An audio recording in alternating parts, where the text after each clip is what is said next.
Welcome back to the Mindful Hunter Podcast. I am your host, as always, Jay Nichol, and we got another episode of Guns and Stuff with Colton and Jay.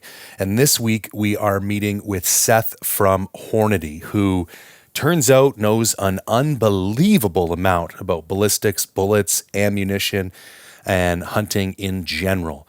And part of the goal with this Guns and Stuff series is to bring a higher level of education about rifle hunting and rifle ammunition and ballistics to the average hunter. Like, I know there's those hardcore gun nerds out there who can listen to a lot of the higher level podcasts and understand everything. But I also know there's dudes out there like me that want to shoot regularly, like having a rifle, but aren't completely up to speed with all the intricacies that ammunition and ballistics and rifles have to offer. So our goal with this series is to kind of bring that complicated stuff to the masses. And this was a super in-depth podcast. And in fact, the one big takeaway all three of us had from this podcast is that we did not have enough time.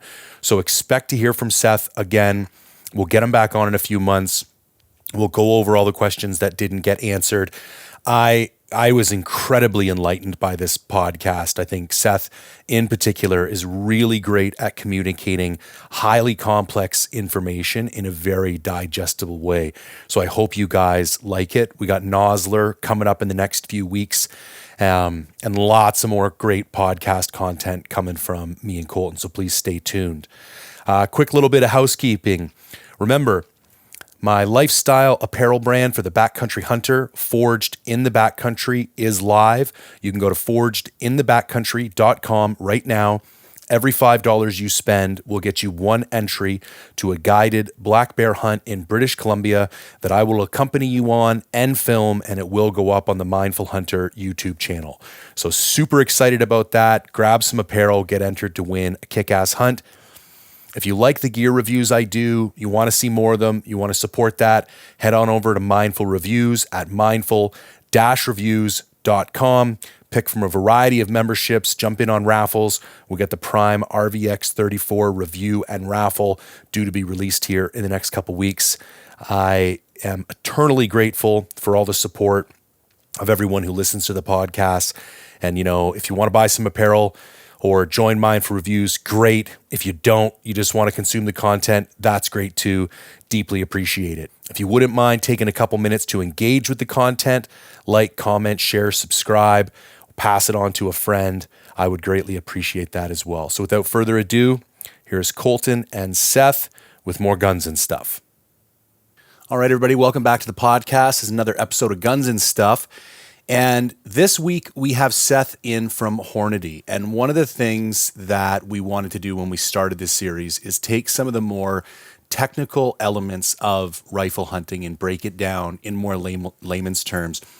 And not just tell people to buy a simpler setup and stay under a certain yardage, but if they want to, and also not tell people to just blindly follow, some content creator's advice, but actually try and increase the level of knowledge of the audience as far as more complicated rifle systems go. So one of the things that we're going to be doing over the next few months is meeting with a couple different manufacturers. And these are not meant to be marketing episodes. I think each manufacturer does some pretty interesting, unique things. And one of the things we're really working on is meeting from people with those companies who have a detailed kind of engineering level of understanding of those products, because I think, especially with bullets, they vary so much from manufacturer to manufacturer. We can really benefit from kind of getting the information from the horse's mouth, so to speak. So appreciate you taking the time, Seth. I'm really excited for this one.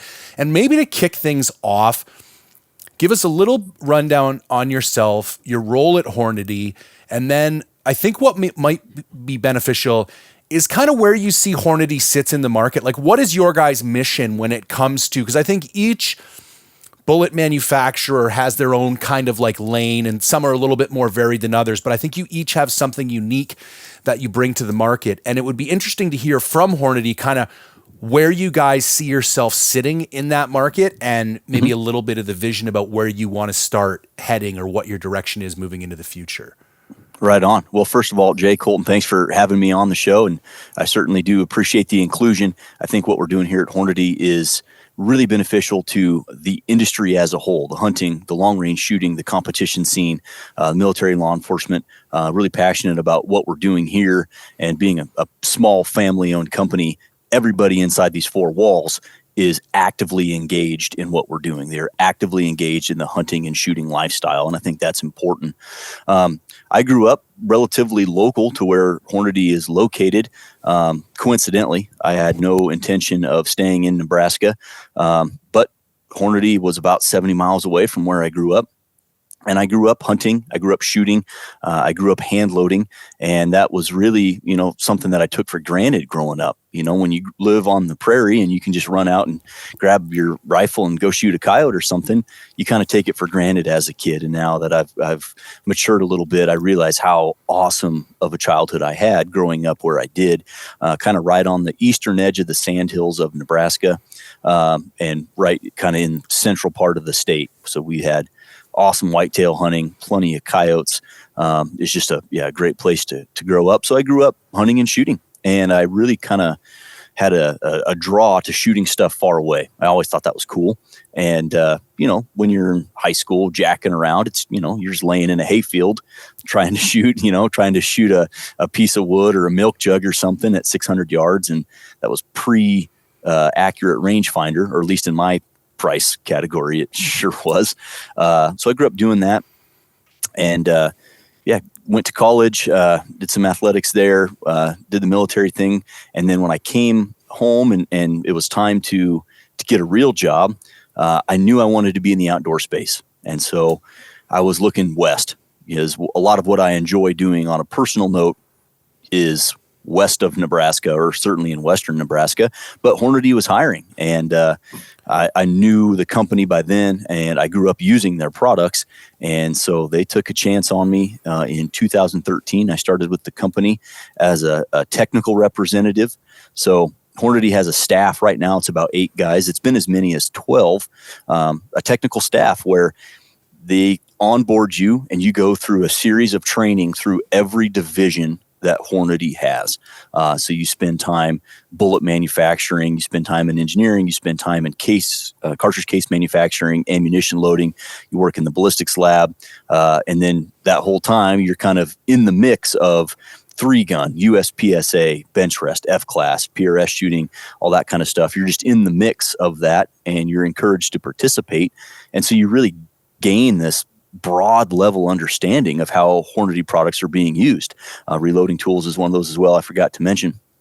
And I did that for a few years, and that was awesome. And you get to work with end users of the product. You get to work with our customer base. And then I had a unique opportunity to move into our ballistic engineering division and work with our ballistic development group. Our current senior ballistician, Jaden Quinlan, kind of heads up that ballistics area. And I got to work with him and be on board for the R&D of projects like the 6 ARC, the 7 PRC, the 6.5 PRC, the A-tip bullets, the CX bullet, sub-X bullets. Just a ton of that new product development. And I got to be in there firsthand helping do that R&D. So that was a unique experience for me on a personal note, because, that was 30-year-old Seth coming to work like, nobody's stopping me. And I was just doing all kinds of fun stuff, using the big radar. And I started shooting competitively in the precision rifle world in about 2013, right when I came on at Hornady here. And a couple years ago, I got recruited to be a marketeer. So, Jay, I know you mentioned that you didn't want to get the marketing guys, but I'm a glorified marketing guy here now. And at Hornady, that's pretty unique because our marketing team is exceptionally small within the industry. I know I've seen a lot of comments on, Sniper's Hide and various blogs and Instagram and stuff that we're just this big marketing machine. There's actually only like 7 of us on the marketing team. So, not a lot of people, but a lot of hats get worn. And so I'm in marketeering now, and that's what I do. And as far as vision for Hornady goes, really the cornerstone that like Jason and Steve Hornady, who are actively involved in the company. I mean, my office is right next to Jason's, and Steve's is right down the hallway, and they're there every day. One of the cornerstones is innovation. They don't want to just make the bullets we make. They want to find new ways to R&D and innovate new products, new cartridges, new bullets, new bullet designs, new features on existing designs, refinements, whatever it is. They want to have the next best thing, and they want our team to be the one that comes up with it. And that's really spans all things from, right now in the last half a decade, we've been really precision rifle focused, just because there's been a lot of advancements on all of the auxiliary equipment, rifle scopes, glass, barrels, rangefinders, all of the things that go along with it. But we're also trying to be super innovative in, pistol matches and USPSA and 3-gun, and the military and law enforcement world is certainly changing, and we're developing new products for that. So, we want, if there's somebody with a firearm, we want to have an innovative product for that shooter, and that's how we're going into the future. Awesome. Thank you for the background. What might be helpful, and feel free to jump in if the question I'm asking is actually significantly more complicated than I think it is. But I think for my own benefit, a breakdown of like the family in broad strokes of Hornady bullets. So my last 2 rifles, I've shot the ELDX line. I had a 300 Win Mag that I shot. They would have been 200 grain, I think, ELDX. Yep. And now I currently have a 300 PRC, and I shoot the 212 grain ELDX. Those have been fantastic performers for me. Me and Colton touched on this on the last podcast. I think part of the reason I've had success is that they're both 30 caliber bullets. So a lot of the kind of close range issues some people have had with ELDX. I mean, I've shot bears at 150 yards and they drop like a sack of potatoes. One bullet, had no issues. So that's kind of my experience with the Hornady line. And I kind of understand the relationship between the match line and the ELDX line. But yeah, maybe just a brief breakdown of the different product categories and how they would relate to hunting maybe, or what product categories are more of interest than the other ones. Sure, absolutely. We can, as far as broad strokes go, the first thing you can do is divide it between monolithic and lead core, or what we call cup and core.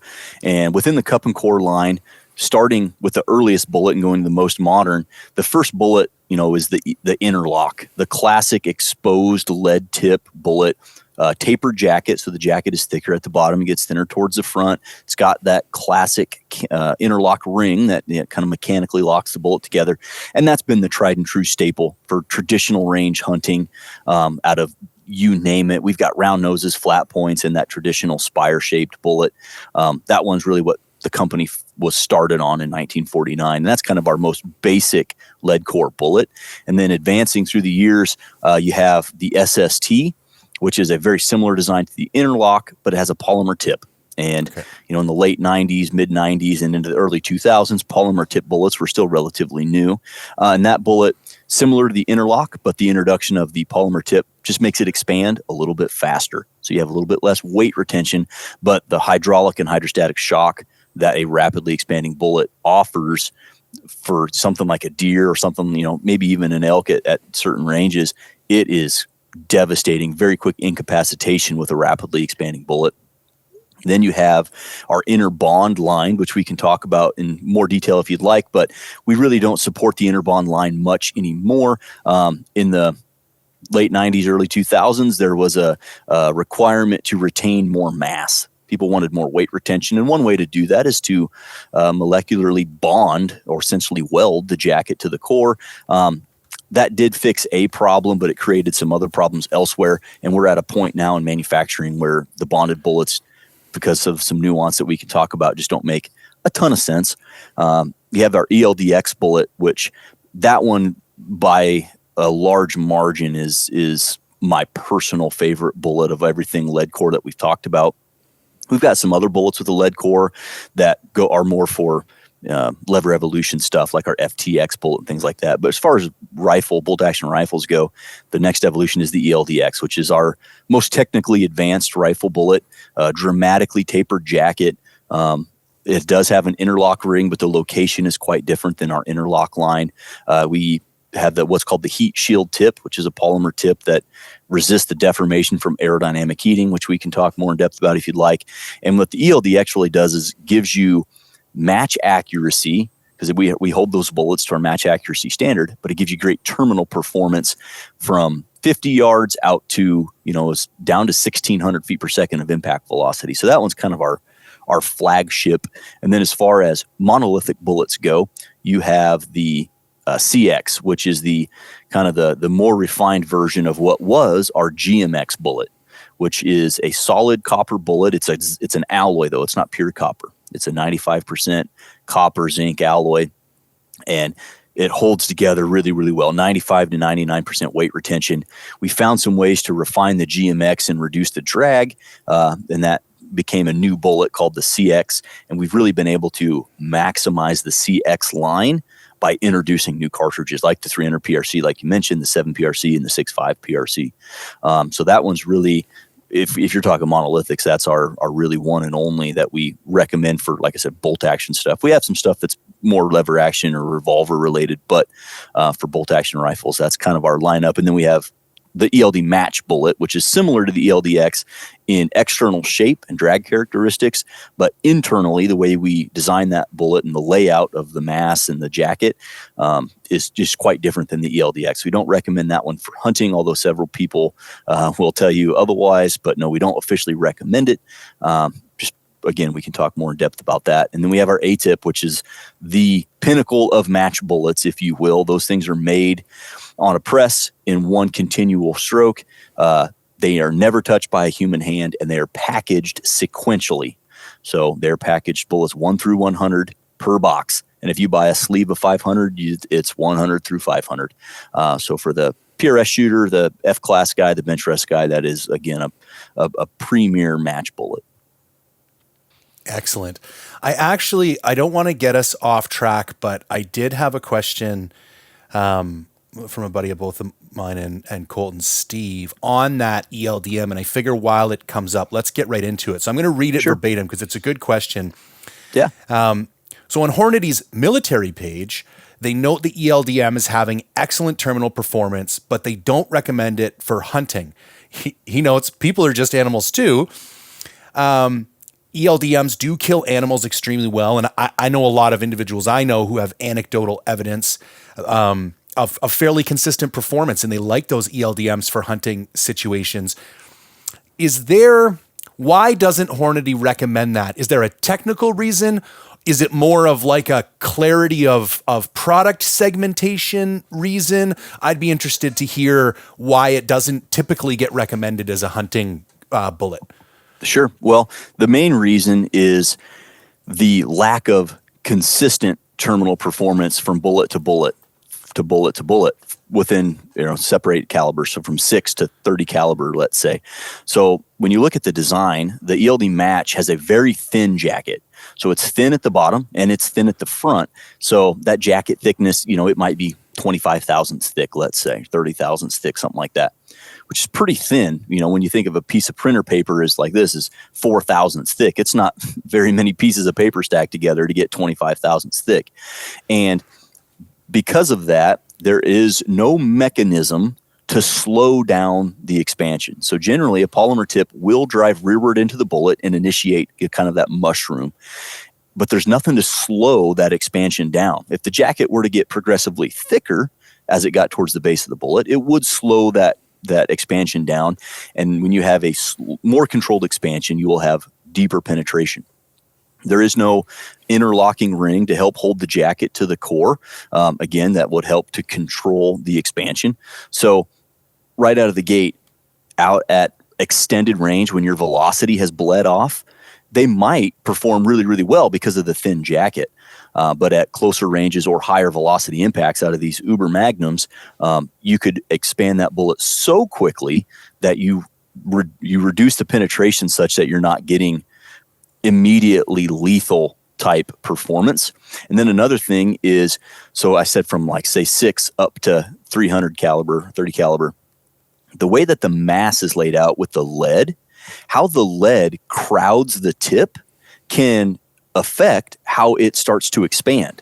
So if the lead is really crowded right up to the base of the polymer tip, or if it's got a little bit of a run, the bullet, the tip can set back and get kind of a run into the lead, that will affect how it expands, if it expands at all. So sometimes you can overcrowd that polymer tip and create a bullet that doesn't expand very well or very inconsistently, regardless of the jacket thickness, just because of the lead crowding. So we don't crowd the lead to the tip in a certain manner to initiate terminal performance. That's not even in the wheelhouse. When we design a bullet, if we need, a certain mass layout to get that thing to have, dynamic stability, or just simply more mass because we want it to weigh a certain weight, like I said, it can affect the terminal performance. So the large reasons: one, it's not consistent the same every single time throughout the lineup, and two, there's no mechanism to control the expansion. And that's something that, if you're on an expensive hunt, or if you're on a hunt that you've worked your tail off on public land, would you want to hang your hat on something that may or may not give you the same terminal performance you've come to rely on? And so as far as the law enforcement stuff goes, you're exactly right. We do use that bullet in some of our law enforcement lineup, and a human, not to sound morbid, and we try to avoid talking about this too much, but it's just a varmint. It's, we may be 6 foot and 230 pounds, but you're, as far as terminal performance goes, you're just a two-legged varmint, something equivalent to a coyote or a wolf as far as what is required. And so you don't need a ton of built-in terminal performance and penetration characteristics in the law enforcement military world. I'm glad you brought that up, Seth, because I've gotten that question a bunch, and it's like, people are easy to turn off, come from a law enforcement background. A bull elk, totally different comparison. Totally different story. Totally different. It's a coyote. I mean, you look at the depth of, again, without getting into a whole bunch of it on the human side of things, like the depth of a chest cavity versus on a human versus, a deer or an antelope or a black bear, versus a moose or an elk.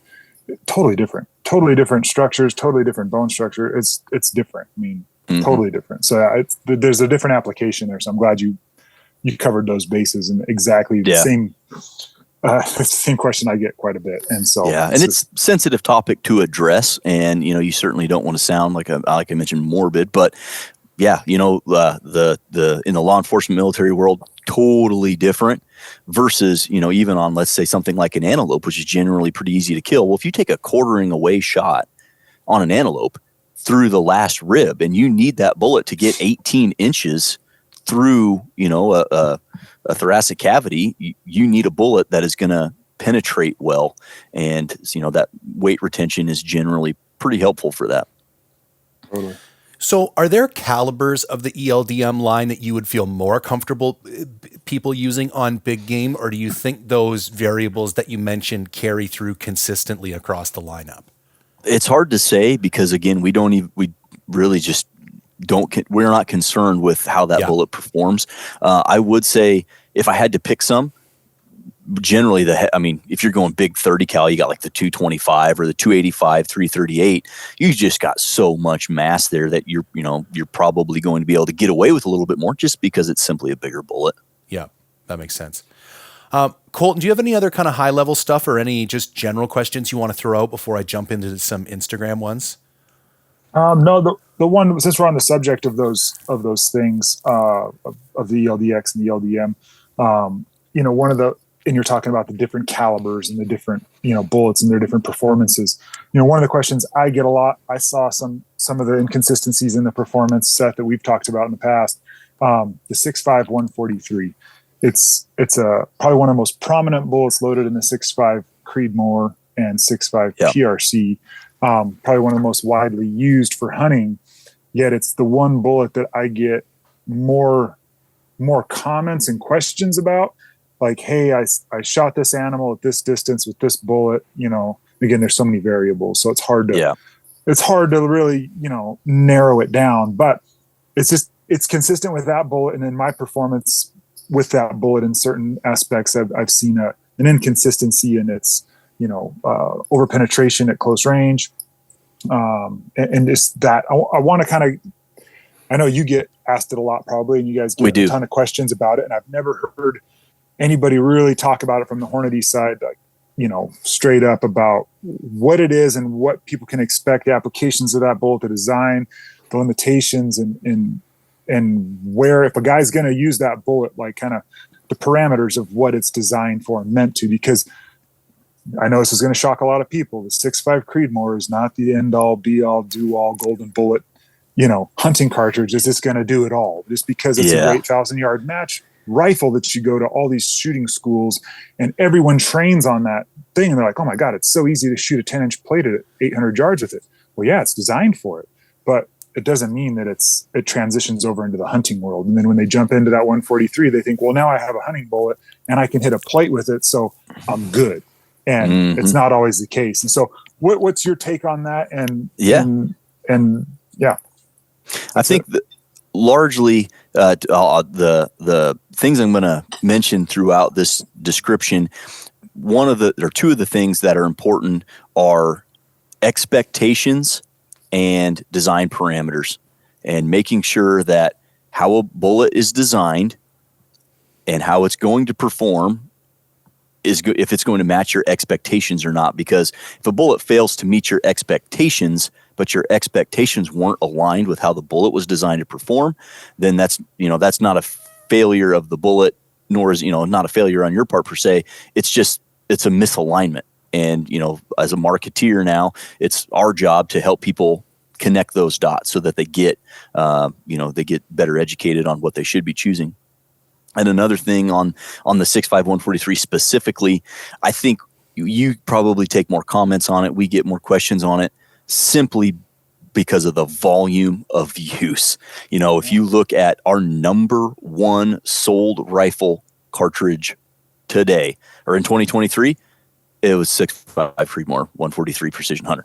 Like we're selling more of that 143 than any other bullet in the Creedmore, and that bullet's also being used by other companies in their ammo, Federal, for example. So you just there's more people using that bullet, and I think there are also more people apt to use that because, again, like you mentioned exactly, I can hit it. If I can get a bullet in there, that's good enough. Well, you have to align it. So with the ELDX as a broad topic, not just the 143 specifically, that bullet was designed because Jason Hornady was on a hunt, and there were some people in camp using a hollow point match bullet that was being marketed as a hunting bullet, and they had wounded several animals at extended ranges. And he came home and was like, we can't stop people from shooting stuff far away, but we can make a better bullet than what's available. So we got to do something. So the design parameters from the word go were find a bullet that if you get the shot at 50 yards or 100 yards, it's going to work, but it has to work at the outer edges of what people are doing. And so that's a tough balancing act for a lead core bullet. And we've taken the ELDX from a design standpoint about as far as you can take a lead core bullet from a design standpoint. So the jacket is really thick at the bottom and up the bearing surface, and then it progressively gets thinner towards the nose.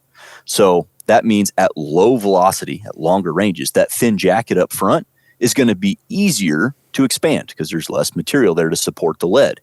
Well, what that means at close range, high velocity impact, is that jacket isn't going to be there to support the lead. It's going to flow really quickly. And in a lot of cases, it's going to shear off.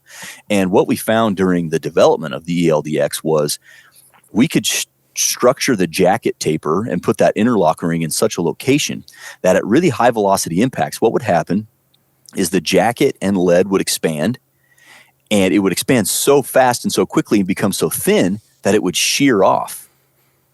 And if it didn't shear off, it would penetrate in like a banana shape. It wouldn't be straight line. So if we could get it to expand and shed that material as it's expanding, and that happens several times over, it'll expand and shear off and expand and shear off, we get a more straight line penetration. And that was really beneficial because, again, if we tried to structure the jacket so that it wouldn't shear off, it wouldn't penetrate very straight. So now when you get those quartering away shots and you really have to fish something through, it's going to go in a straighter line because it's getting rid of that material. Well, one important thing to note, when that lead core is flowing and mushrooming, the lead is flowing and creating larger frontal diameter, and that frontal diameter is expanding rapidly. If you calculate like the surface area, you're squaring numbers, it expands rapidly. Well, it's drawing that lead from somewhere. And so the lead core inside the bullet, as it expands and gets larger up the front, it's drawing the lead core up from the bottom of the jacket. And eventually there's no more lead left to flow. And so you could end up with a jacket and a very small remnant of the lead core that have separated. And typically you'll find those on the offside shoulder. And that was theoretically designed into the bullet because we want that material to shed and continue to flow so it penetrates in a straighter line. So when you have a high velocity impact, say, 50 yards, 150 yards, whatever it is, and you recover a jacket and core that aren't together on the offside shoulder, that bullet was designed to perform that way. And the simple fact that they're not together and they are separated does not necessarily mean that there was a failure. If that separation occurred, 10, 12 inches in the penetration track, that's a problem. We'd want to redesign that.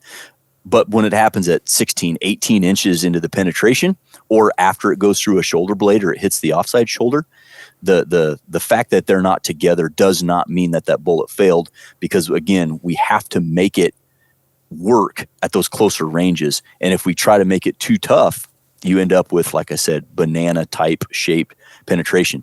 On the long end, you have that thin jacket, so it has to expand at low velocity. And the Creedmore is not cruising that fast. The 6.5 PRC, obviously you got a little bit more muzzle velocity, but those bullets, they will expand to caliber and a half down to about 1,600 feet per second. Anything north of that, 1,750, 1,800 feet per second, that's better, but they will expand down to that 1,600 feet per second mark. And it's kind of the exact opposite of what I said. Now you've got that thin jacket wanting to mushroom open. And, the sweet spot is really that 350 to 550 yard mark. Those bullets look textbook if you're just into looking at an expanded bullet. But it was really hard to balance the close range expectations and the long range performance. And that, I mentioned expectations at the beginning. That's one of the things that seems to be a problem, where you've got guys hunting in areas where your long shot is 250 or 300 yards, the eastern part of the United States, for example, and they're still shooting the ELDX, and they're, shooting one of, maybe a 6.5 PRC or any of these magnums. And then they're upset that they didn't get an exit, or that they didn't get they had a jacket and core separate on the offside shoulder. When in reality, if that's your maximum shot distance, there's probably a better bullet in our lineup. That's why we offer so many. There are different tools for different jobs.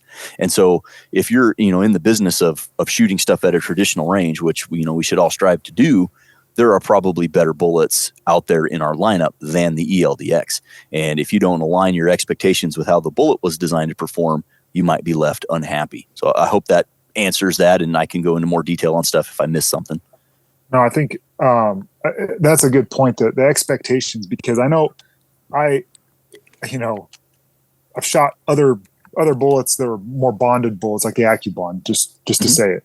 I shot that bullet forever. And so, like you said, my expectation of a hunting bullet for 15, 20 years was that cup and core stay together and it drives through, and you seldom ever find a bullet because it goes out the other side. So that's and I didn't think about this until I started talking with you about it, right? Because I'm like, well, that's how a bullet's supposed to perform.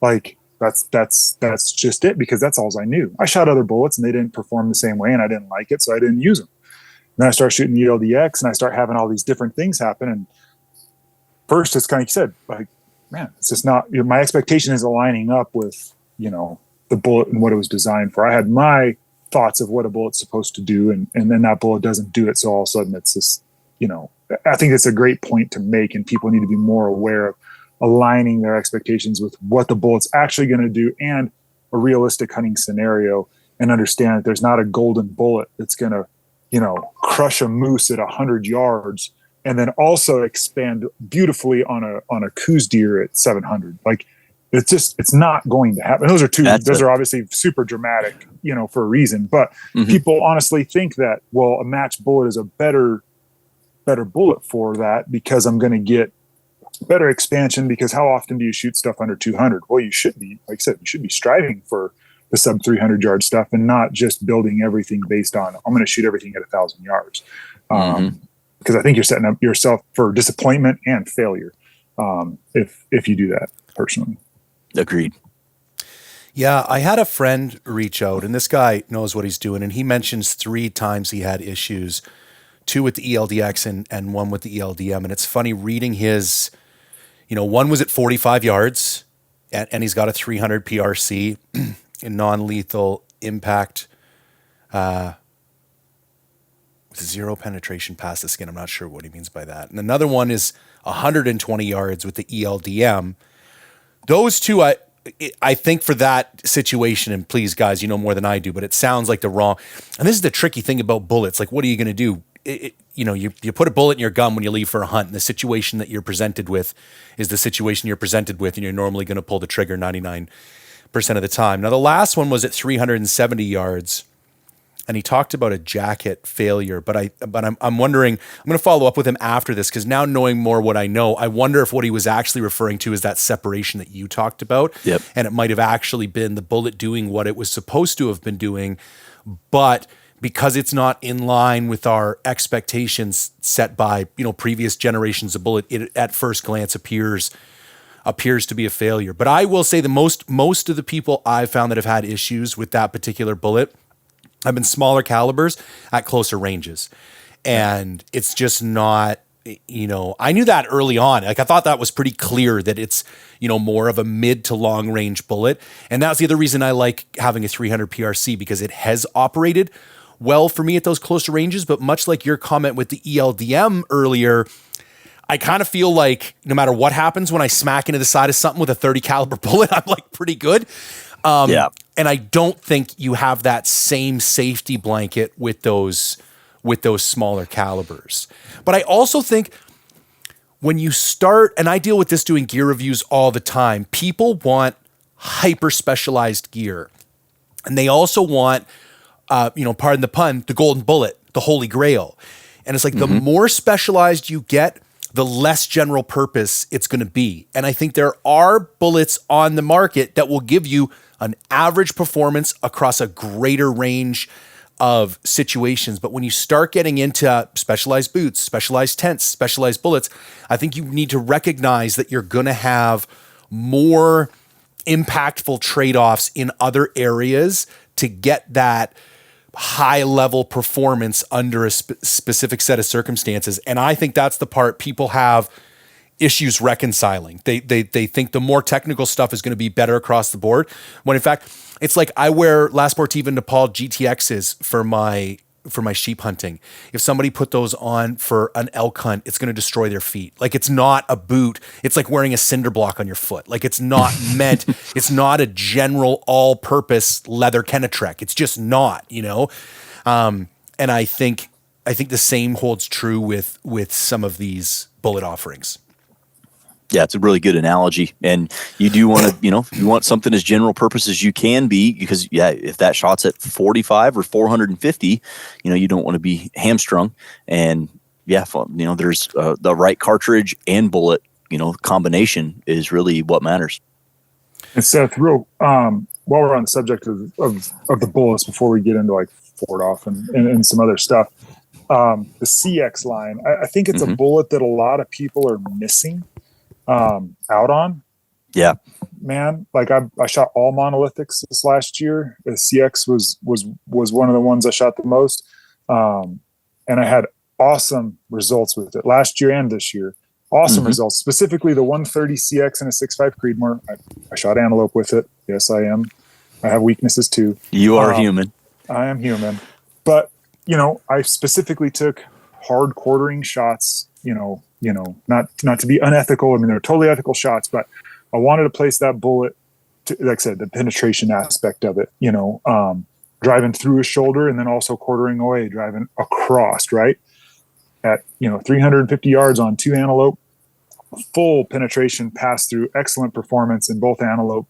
I mean, just dead on their feet. Awesome. Textbook, right? And then my mule deer this year, I shot with the 300 PRC with the 190 CX. And some other does and other whitetail stuff with just various different things. But this one also is a severe quartering away on a large bodied mule deer. These are just, like I said, the ones that stand out the most to me. Broadside, it's just kind of, it's going to go in and out. It's kind of not really a talking point, but these hard quartering ones where I recovered that bullet and it's just a perfect mushroom just against the hide on the offside of that buck's neck after it drove all the way through, a very large bodied mule deer, walking. So again, you have movement to it. He's walking away, at 75 yards to drive that bullet all the way up and through there. I was really impressed. Yeah, it's a 300 PRC, but it just great performance. I really like that bullet, and I really want people to understand, like when we talk about aligning those expectations, there's so many guys that are like, well, I don't shoot past 500 yards. What bullet should I do? CX. Like inside 600 yards with a 7 PRC or a 6.5 PRC or 300 PRC or a 300 Win Mag or 7 Ram Mag. It doesn't matter. A standard long action cartridge or, short action Magnum. Like it's a phenomenal bullet for that guy looking for, I want to shoot stuff at 50 yards and I want to shoot it at 600 yards and I want to have great performance. And it's just, it seems like there's a gap in people's knowledge base on the CX. And I really want to drive that home to people, just what that bull is designed for and your personal experiences with it and ideas on that as one of those great bullets for the guys not wanting to shoot extended, but want great performance inside most effective hunting ranges. Yeah, well, the CX is a fantastic bullet option for exactly what you mentioned. There's some highlights within the lineup. Broad level on the lineup was we had the GMX Bullet, our copper zinc alloy monolithic bullet, and Barnes really kind of founded the feast with their original Barnes X and their copper bullets, and they make really good bullets. And monolithics as a whole have gotten so much more popular. I mean, everybody has one now, and you've got companies like Hammer making just fantastic bullets. So our GMX was good, and internally, in our kind of ballistics development group, I was like, why aren't any of us using the GMX on our personal hunts? And largely the answer was because I can outshoot the bullet.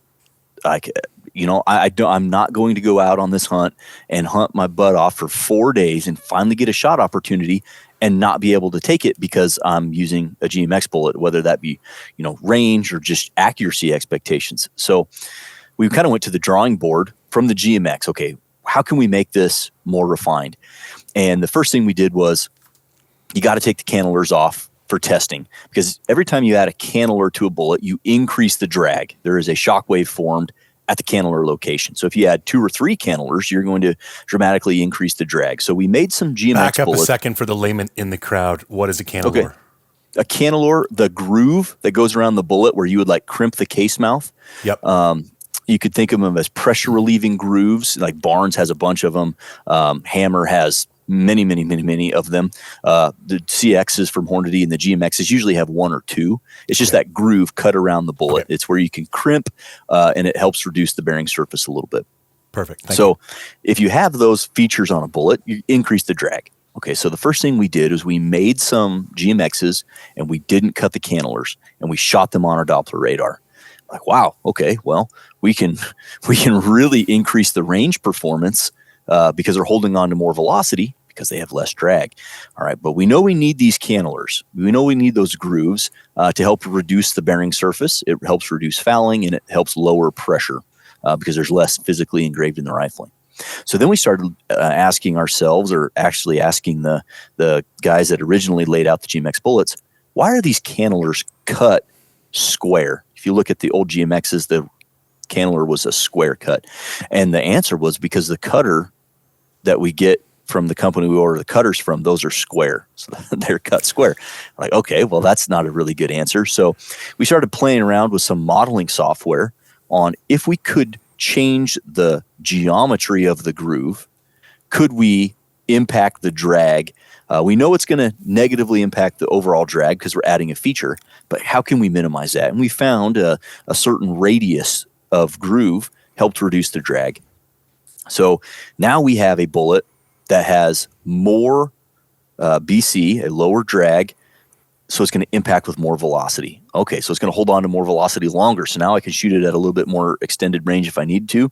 And they became so much more efficient that the traditional polymer tips we used in the GMX were actually experiencing the effects of aerodynamic heating, where the stagnation temperature at the tip was exposed to the tip long enough that polymer would reach its point where it would start to become malleable and the oncoming air resistance would misshapen it. So that would impact the drag. So we put our heat shield tip that's found in the ELDX, ELD match bullets. And we're like, wow, we've got essentially, it's the GMX, but it's been pretty refined. So we relaunched it as the CX, just the copper expanding, because it looked different enough. And then we took the training wheels off because we had cartridges like the 300 PRC, the 7 PRC, and the 6.5 PRC that had enough twist rate and enough head height that we could make a really sexy bullet. So what you're going to see with the 30 cal 190 that we use in our 300 PRC, the 7mm 160, and the 6.5 130, those bullets will have almost identical shape to one of our heaviest ELD match bullets. So they have the long ogive, they have the long boat tail, but they're made of that monolithic copper zinc alloy. So you have a bullet that's going to hold on to all kinds of velocity and then absolutely hit like a freight train when they get there. And, CX bullets, you're going to get 18 to 30 some inches worth of penetration and 95 to 99% weight retention every single time. It's pretty rare you recover one, but when you do, they look like jewelry. They are just gorgeous, terminal performance to spare. And with some of our new designs, you're really not limiting your range very much. They're super effective. And like I said, with the right cartridge, with the right twist rate, you can use them at those, I'm going to call it middle distances, but it's, relatively long. We're talking 400 to 650, maybe 700 yards, depending on your muzzle velocity and the environment you're shooting in, which that's a long poke. Because it is a tougher material than lead, usually requires about 2,000 feet per second of impact speed to get that caliber and a half expansion. But really just an amazing bullet. If you're looking for a one and done inside of 600 yards every time, that bullet, it's going to give you an exit hole. It's a very audible difference when it hits an animal compared to a lead core bullet. Like, it thumps. It's a great bullet. Are those bigger calibers you mentioned, the 300s and the 7 mils, available now? Yeah, they're actually in our outfitter line of ammunition. Okay. Yep. Okay. You should, if as a 300 PRC shooter, our outfitter line, it's got a 190 CX that has a very similar shape to our 212 ELDX that you're already shooting. Yep. And it's going to have a muzzle velocity of like 3,000 feet per second out of a 300 PRC. So it's like shooting, a laser beam, and then that laser beam. When did those come out? Because I got my PRC, I want to think it might be 2 years ago now. But I think when I did, literally the only factory ammo available was the ELDM and the ELDX. Yep. And that, the PRC, the 300 PRC would have been like a 2020 project. And the CX was one of the last projects I worked on when I was in Ballistic. So that would have been in 2020 into 2021 when that bullet came out. Okay. Well, that's interesting. And I think the other thing people do is they tend to prepare for this, like, well, what if I get a chance to take a 900-yard shot? And it's like, well, I think you need to look at, like, where does 90% of your action take place and prepare for that, no matter what type of gear we're talking about, not preparing for the 5 or 10% of things that, I'll be honest, when I first bought when I first started putting together a gun that I would feel comfortable reaching out to farther distances, I think I greatly overestimated how far I was actually going to be shooting with that gun. And once the reality of the situation set in, like, I have no desire to shoot past 500. And if I look at my weapon and my ammunition, it's not optimally designed for that. It's designed for this 1% use case out at 7 or 8 that is realistically never going to happen in my world. And I think I kind of need to go back to the drawing board a little bit, because I do think I can optimize it for what it's actually going to be used for. And I think that's something a lot of people can probably relate with. Mm-hmm. Okay, let's get into some specific ones. Optimal round, 20-inch barrel, 308, hunting sheet between 300 and 500. I feel like we just answered this, but. Yeah. Personally, with the 308 Winchester, if it were me and my hunt, I would go with our 178 ELDX. Those bullets, we talked about some ranges. When we were talking about ELDX, we were talking about, range. Well, velocity is what makes the bullet work. And we know that the ELDX thrives between 1750 and maybe 2500, let's say.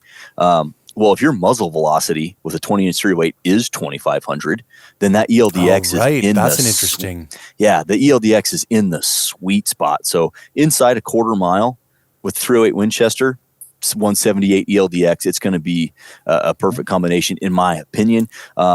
One thing a guy could do as an alternative, if you wanted to go lead free with that CX, we do make a 150 CX, and generally with monolithics, you can go lighter for caliber because they retain so much weight. Right. You can increase your muzzle velocity because you're going lighter, and that's going to flatten your trajectory out a little bit.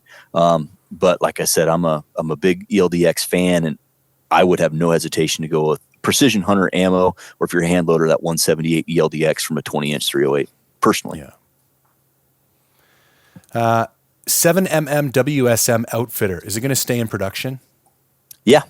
Yep. The 7 Wisdom, as much as the 300 Wisdom has kind of became the more prominent of that family, the 7 still has a pretty good following. So does the 270. We still make 270 Wisdom ammo in our Precision Hunter.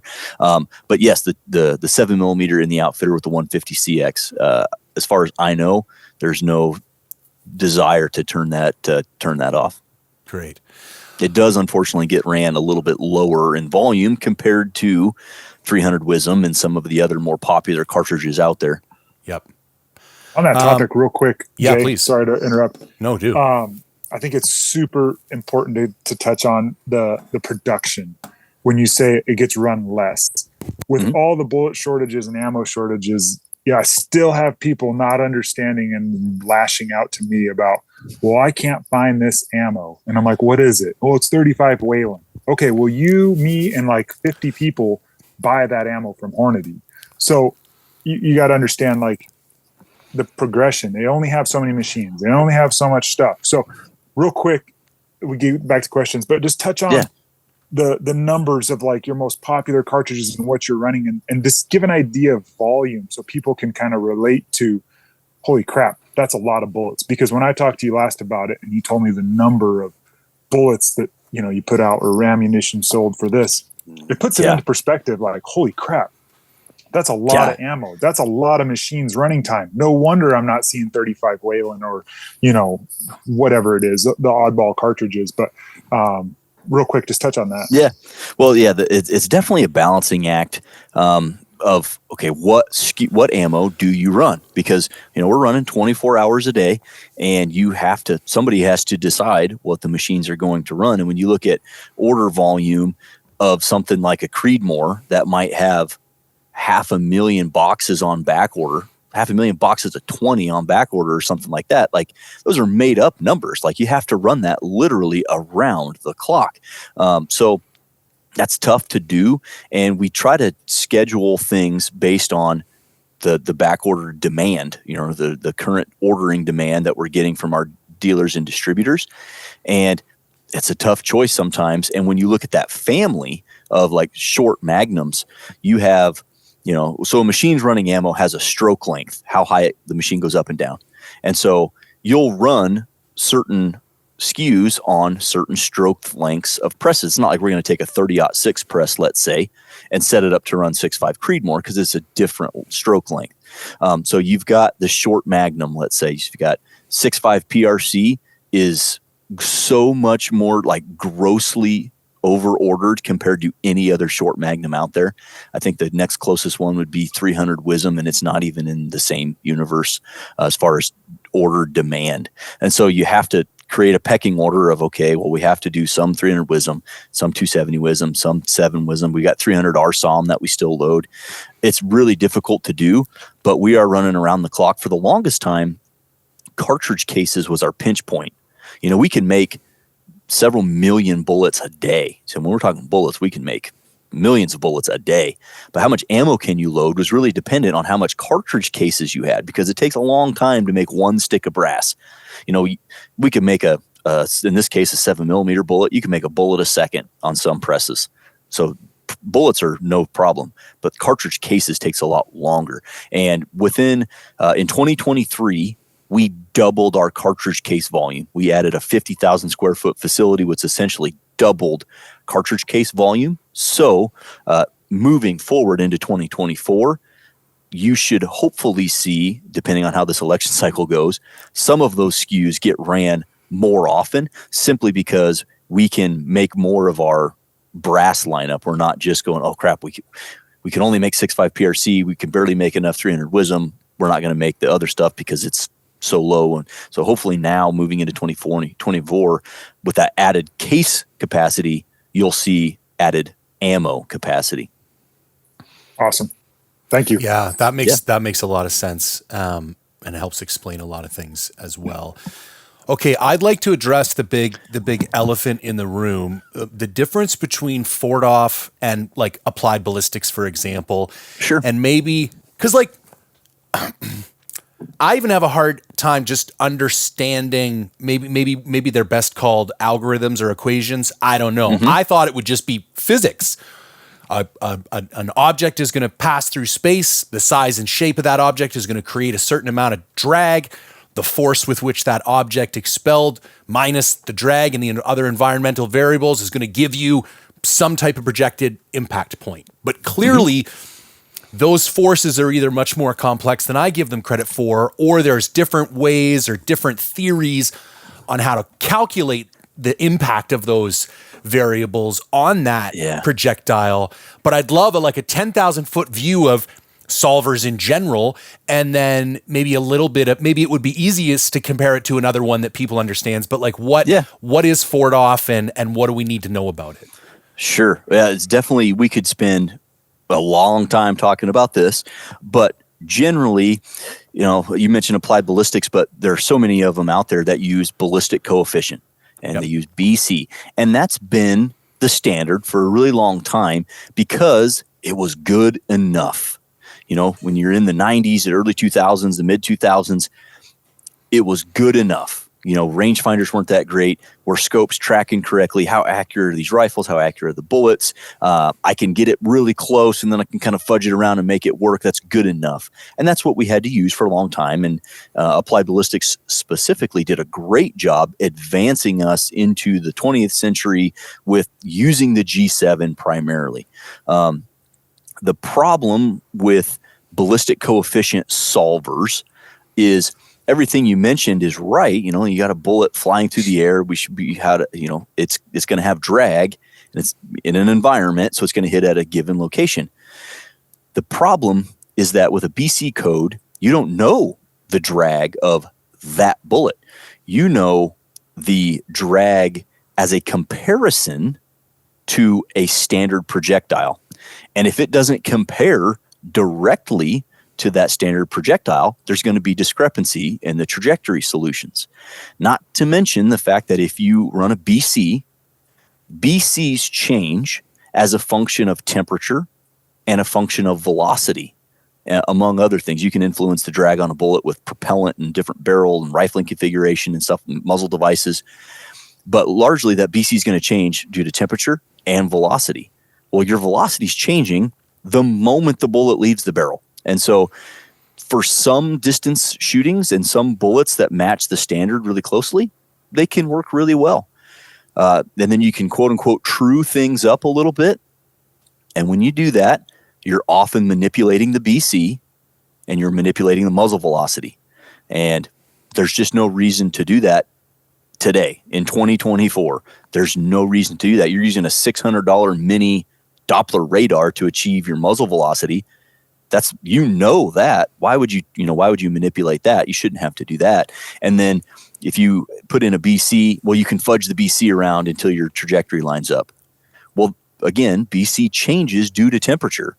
So your BC that you just fudged around to get so your trajectory lined up is going to change the moment that the temperature changes. So you end up with a lot of going back and forth, and you're digging into your Kestrel, adjusting BC, and you don't have to do that anymore. So the big difference between a ballistic solver that uses BC and Ford-off is BC is using a G1 or a G7 that is compared to a standard projectile. Can I jump in for 1 second? I just want to clarify something, because you talked about people massaging and tweaking things. So I think, and correct me if I'm wrong, what happens is I punch in my data, I get a solution, and then I go shoot something. I shoot something at 1,000 yards, and I see a differentiation. I see a delta between what actually happened and what it said was going to happen. And then based on the reality of the situation, I go back in and tweak some of my figures so that I have a reliable solve moving forward. But it's kind of based on fudged numbers, but at least now the number in my solver is going to match the number in reality under those particular conditions moving forward. That's correct. Okay. Yep. Thanks. And then the catch-22 with that is that would be fine if that's how it worked. But the next day, you're going to have to do that same thing again. Right. And you climb elevation, you're going to have to do that again. You lose elevation. You have to do that at that exact environment, and it doesn't hold. You have to do that every time. You show up to a PRS match, the Friday before match, everybody's digging in their Kestrel, fudging BC, fudging muzzle velocity, fudging zero range to get their trajectory to line up. And then the next day, they're shooting, everything's groovy. And then in the afternoon, hey, how's your dope looking? Well, got to knock a 10th off everything after 800. How many times have you heard that? It's like you don't have to do that anymore. So the Fordoff uses your bullet that you're shooting as the standard. There's a lot of dynamic stuff going on because the bullet is spinning. When you use a BC solver, you could be shooting a spin stabilized bullet, or you could throw a chair and the solver doesn't know the difference. With Fordoff, it knows your bullet. When you select it in the library, it pulls up the exact physical model of your bullet, and it brings in a table of 437 unique values to that individual bullet. And it knows how it will respond to different twist rates and different wind inputs. That's one of the things that BC solvers simply can't do. And because it knows your bullet, and it knows all of the dynamic responses and the pitching coefficients and all of the crazy stuff that goes with external ballistics, it can accurately predict where it's going to land, provided that you feed it the right information. That's one of the things that really drove us into the Fordoff stuff. Was you always hear with a ballistic calculator, good data in, good data out. Well, when you're using BC, you can put the best data you have available in, and you can still get data that doesn't make you hit your target coming out. With Fordoff, it's not true. You give it the right data, you will get the right solution. So that's been a big one, because your bullet, your drag coefficient, it knows everything about it. It knows how it performs in the wind with different twist rates. It knows spin drift. It knows aerodynamic jump. There's just a lot of things going on that a BC solver can't do. And some companies will find empirical formulas to bolt onto a BC solver that do not accurately represent what actually happens in the field. Like, for example, spin drift or aerodynamic jump is a big one. I know a lot of people that in the competitive circle in the PRS world are running, let's say, a 6BR with a 1 in 8 twist. But to get their aerodynamic jump and spin drift numbers to actually work with reality, they have to tell the calculator they're using a 10 twist. Well, you're not using a 10 twist. Why are you lying to your calculator? Well, because the numbers don't work, because that's an empirical formula that is a blanket statement, and it just simply doesn't work. So Fordoff handles all of that because it uses your exact bullet as the standard. And like I said, spin drift, aerodynamic jump, how it performs in wind, shooting uphill and downhill, and how you can shoot uphill and downhill with a crosswind, and how all of that impacts the bullet. It's quite simply the most advanced calculator that's commercially available. I hope other brands are looking into using a drag coefficient based calculator. Right now, we're the only one that's commercially available, but it's simply the future. And it's not just because Hornady arrived to it first. It's simply the future because we have Doppler radar. We have all the ability to, as an industry, to produce this stuff, so you can get better solutions. You can hit what you're aiming at more often. It's just a big deal. And one of the other things that Fordoff has is what we call zero angle. Compared to zero range, it's a better way to zero your rifle. And again, when you get one shot, you want to make it an impact, and using a zero angle with Fordoff is an easy way to do it, and it's free. So there's a bunch of devices that have like, AB like built in. I actually just did a range finding binocular review and looked at 6 different range finding binoculars. So my head's kind of cooked from, from Ballistic solvers. Is FordOff just an app? Do you see it being embedded in devices moving into the future? Sometimes the best technology doesn't always win, VHS beta. Like, do you see some of those struggles currently on the market just because some products can get so entrenched that even though something better comes out, it doesn't necessarily get the foothold that you think it deserves? Sure. Yeah, I think there's definitely that going on. That one, you get into a licensing agreement that's a little restrictive, then you're kind of in bed there. FordOff as a whole is pretty dense, and I'm going to call it heavy from a software standpoint. So getting it physically embedded on something, it's takes up some space. Okay. So I think that's some hurdles that, the optics guys will have to work through. I do speculate that you'll see something that incorporates FordOff right now, like the Vectronics Terrapin X communicates with FordOff. It'll send the range over to the FordOff. So right now it's web-based, but it's also on the app, and the app is the easiest way to do it. It's also available in a Kestrel if you're into that sort of thing. But the app is so easy to use, completely free, and it's just the right way to do it. But I think you will see it eventually in some optics. Like I said, I just think there's some hurdles based on how big it is and how heavy it is from a software standpoint, because it's infinitely more complex than a BC-based solver. That helped a lot. It actually explained a lot of, and I've always wondered about BCs too, because you'd have several different bullets with the same BC, and you're like, well, that's interesting because there's actually physical differences between these, but we're using, I have a bit of a background in the mathematics, so it's essentially just a model to represent an analogy of this bullet, but it's not actually this bullet that we're capturing the data from. Yep, and it actually, and then it makes it compounds it, because that number one is always changing. So it's a moving field goal post, if you will. And the fact that BC also doesn't account for the fact that bullet is spinning.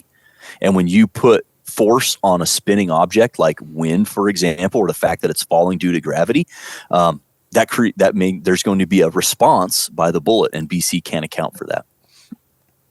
And can you cover, Seth, too, on the FordOff? I know when I first started using it, there's a lot of bullets that have been added, you guys are adding bullets. But it was like frustrating for me. And I know a lot of guys were like, well, my bullets aren't in there. I got to shoot Hornady bullets, or it's limited. And I never really understood why until I was recently talking with you about, polymer tips versus the heat shield. So I think this is a good place to talk about the heat shield, why it is, important. And then also the testing parameters of getting a bullet into FordOff and why certain bullets can make it and some can't. So guys have a better understanding as to why they may not find their bullet in there, and it may not ever be in there because, whatever parameters, because you can't use it to complete the testings to create that profile, correct?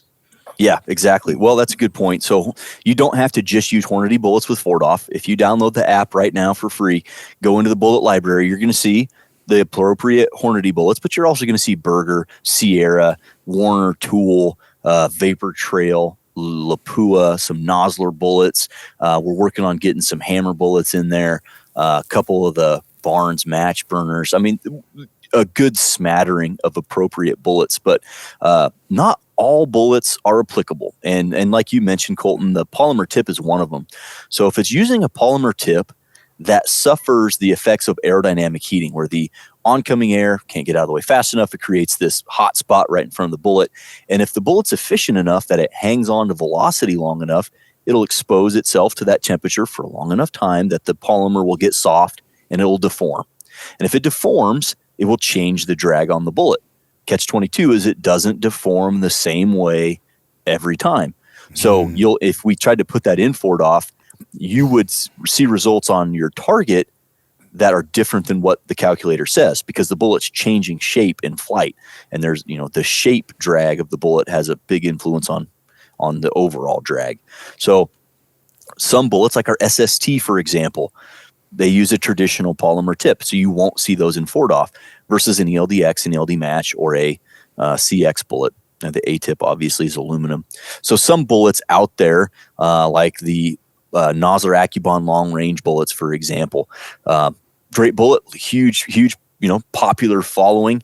Unfortunately, they just aren't applicable to use in Fort-off because they are going to slightly change shape as they're flying, and we can't accurately predict that. So that makes it kind of tough for us. But to get a new bullet into Fort-off is a pretty lengthy process. First, we'll take a bunch of bullets and we'll section them in half, and then we'll measure the layout, and we'll design that bullet in our modeling software and match exactly the jacket thickness and where the lead is and the tip and where everything lays out. So you end up with the exact physical model of that bullet. Then we'll take the bullets out to the range through, half a dozen to a dozen different guns that have different twist rates, different rifling configurations, different rifling styles, cut, buttoned, hammer forged, different propellants, and different muzzle devices. And we'll shoot those and track the bullet with the Doppler radar. Then we'll take all those drag curves and create an average drag curve. Because everything I just mentioned, propellant, muzzle device, barrel to barrel, rifling configuration, etc., those all will have an effect on the drag. Not a ton, but they will have some effect on it. And so we put an average drag curve into Fort-off, and we have a something called axial form factor that lets you adjust that drag curve up or down 1% at a time to make sure it lines up exactly with what you're seeing on paper, which is different than truing a BC. But it's pretty lengthy to get bullets in there, but something that we're taking a much bigger step in than we had in years past, because we're seeing more people use Fort-off. And again, it's free. And so we're putting more bullets in there as often as we can. And like I said, we've got a bunch more coming. Even some 22 LR bullets for the NRL 22 series. Nice. That helped a lot. Simplified explanation of why and how mean radius is applicable to hunters, especially long range. So mean radius is just a better way to gauge how your rifle performs from a hit standpoint. Am I going to hit what I'm aiming at? So typically we shoot, like, say, a 10-shot group, and you measure your furthest 2 shots away, your extreme spread. Well, those other 8 bullets that you shot, they should have a vote on the accuracy potential of that system. Right. And so mean radius gives weight to every shot that you shoot, and it does it in such a way that it measures from the average point of impact, not from where you were aiming at. It takes it from the point of it, the mean of the group, if you will. And so for a long range hunter, if you're using mean radius, it gives you a better idea, better than extreme spread, where you're looking at just your 2 furthest shots apart from each other, on what your hit probability would be. For example, if I'm shooting a system that shoots really well and I've got a mean radius of 0.3 inches at 200 yards on a 20-shot group, I can expect my shots to be within 0.6 inches of my average point of impact.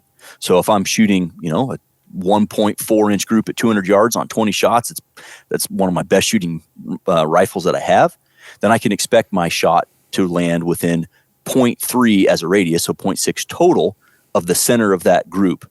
And it just gives you, like I said, a better idea of what your hit probability may be at those extended ranges.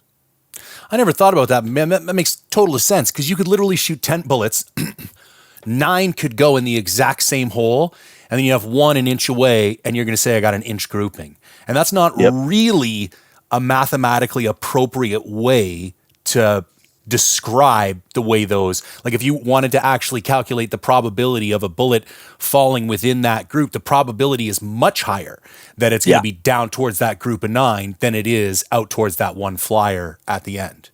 Exactly. Yep. And we're trying to push that with just shooting more groups, shooting larger groups, overlaying your groups to get an aggregate to give you a better idea of what's realistic. And you got a mathematical background, and I certainly don't, but that's one thing we've been doing for a while now, is just trying to do things that are statistically valid. So we're doing minimal sample sizes of 30, and then we'll do 50, 100, 500 shot composites to look at different aspects of precision and how we can manipulate it, but you have to fill out your normal distribution.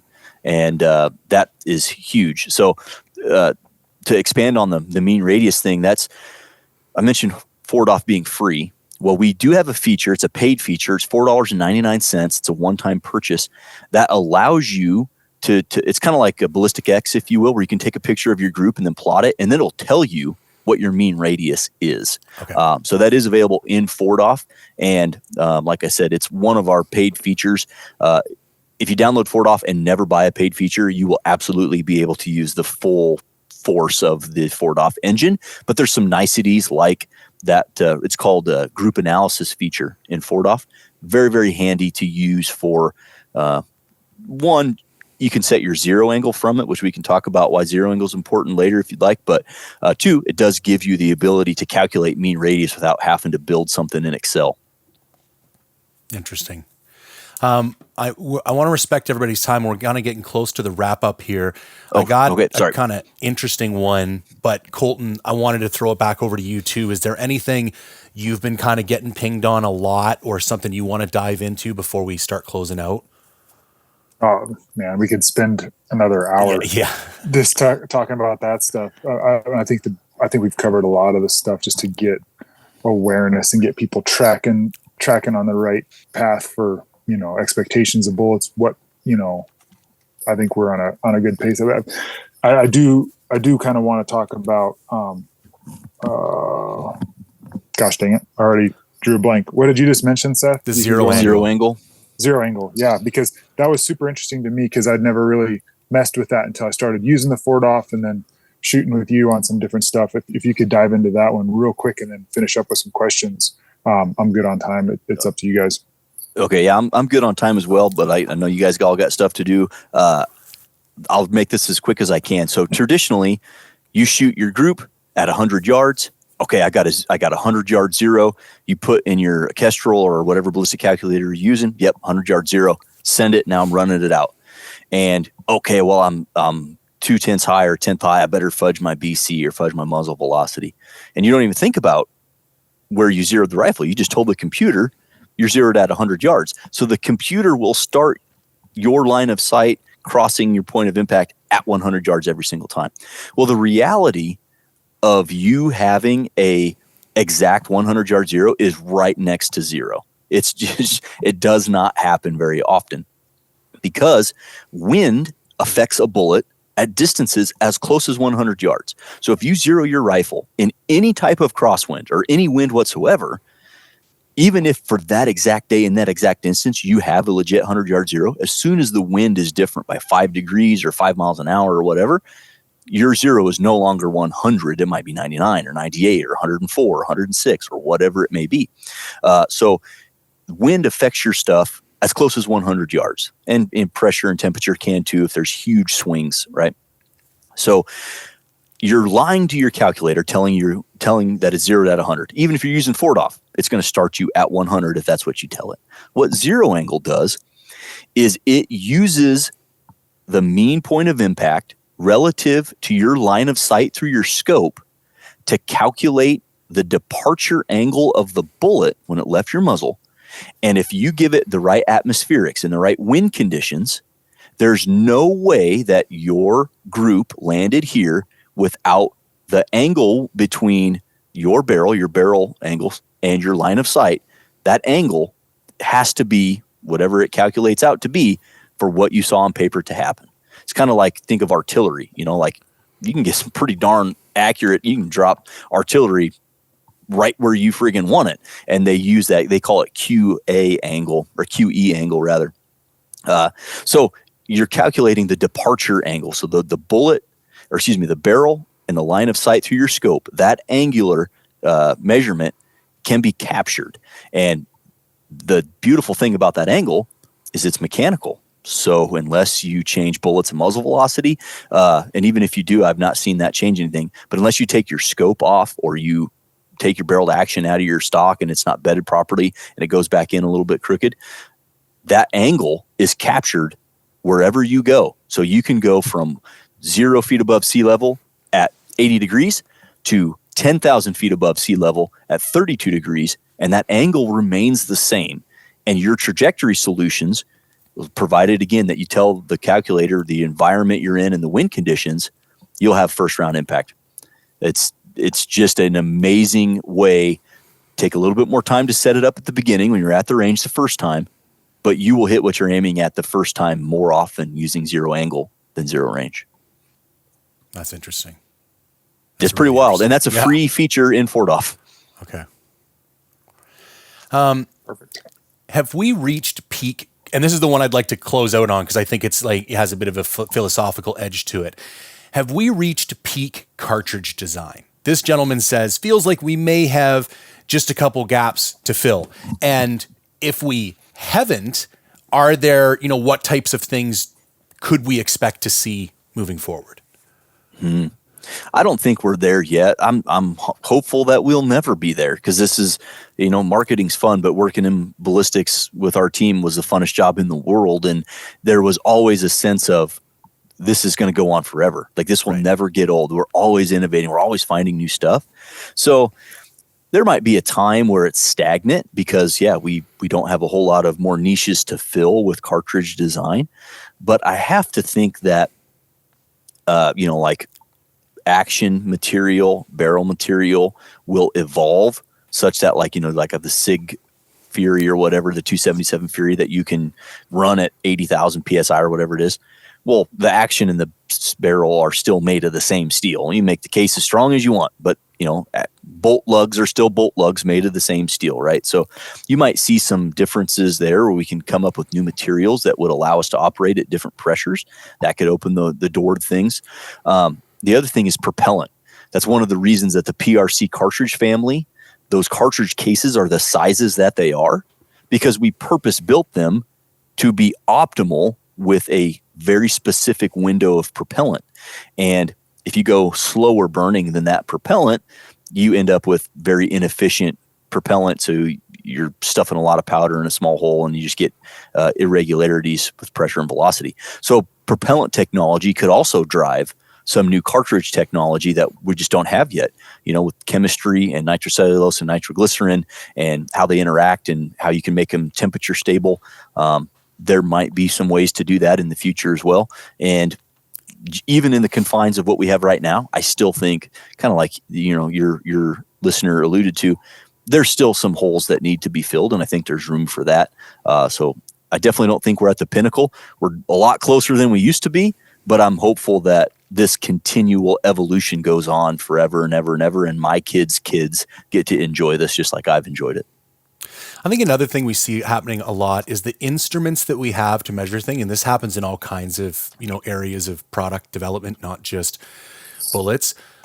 We've gained so much accuracy and the ability to measure things in the last 10 or 20 years that you wouldn't have even thought was possible, 20, 30 years before that. And I think you feel like you're at the pinnacle, but then you get this leap in technology that allows you to see that there's actually a significant more room for development than I would have thought for materials alone, for like the clothes that we wear and the boots and you think with that stuff would have been done ages ago, and they're still coming out with new stuff that's significantly better. So I like that you commented on, as far as an actual cartridge and a bullet goes, based on the variables as they impact it now, stock material, barrel material, the action.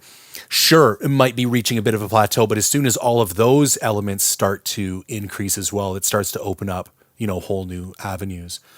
I want to thank you. I definitely hope we get a chance to do another round of this because what I was hoping for, I feel like we achieved. Like I myself have a deeper understanding, and being not the diehard rifle guy, I think if I was able to take a lot of very useful information out of this, I think the people listening will too. So thank you for the ability to communicate things. And I understand it's highly technical, and sometimes trying to communicate that in a more understandable way, you can lose a lot of material. So thanks for that. Absolutely. Colton, do you have any thoughts you want to close out on or say? No, I appreciate his time coming out there. And like I said, I've always wanted to do this just because, working in the industry as long as I have, I get to meet a lot of individuals and guys like Seth that just have done it all in terms of what their company has. Just the knowledge base and their ability to deliver it is huge. And I think it helps a lot of people just understand and cut through all the BS that's online and all the hate and crap that's out there about, bullets and blah, blah, blah, blah, blah. There's no better source than from the horse's mouth. And a guy with that kind of knowledge base is, like I said, it's awesome. It's awesome to tap into it. So I appreciate it. Yeah. Well, I appreciate you guys. And honestly, that we're trying to be transparent and peek behind the curtain. We're not just a marketing machine. We are passionate users of our product and the products in our space. And you're going to find, if you came to Hornady, that everybody here is a hunter, shooter. A lot of us are competitors. It's just a lot of using the product that you get that information. So I appreciate the kind words and really appreciate coming on the show with you guys. I'll make sure to throw links for everything. Maybe give a shout out for the podcast and any other avenues where people can stay in touch and kind of bone up on some of this more technical information if that's what they're looking for. Yeah, I think the Hornady podcast is a big one. You can find that anywhere podcasts are found. It's largely consumed on YouTube. So that's the Hornady YouTube channel. We've got a separate playlist of our podcast. We're on episode 115 this week. So we've been putting it out for a while. And we cover a lot of things, but we've got some big ones on deep dives into forward-off, external ballistics, internal ballistics, where we talk about, how external ballistics actually works. We talk about, all things precision rifle, barrel cleaning, bullet selection. I mean, we go into the rabbit hole and we feature some of our really bright minds, like our senior ballistician, Jaden Quinlan, and our assistant director of engineering, Joe Thielen, which heads up our ballistic development group. And then one of our project engineers, Miles Neville. I mean, those guys, they are the ones in the trenches doing the work right now for our ballistic development group. And we feature them on the podcast, and check that out. Fantastic. I'll make sure to stick all that in the show notes. All right, gentlemen, that was fantastic. Thank you very much for your time. Thank you. Thank you. All right. Cheers, guys.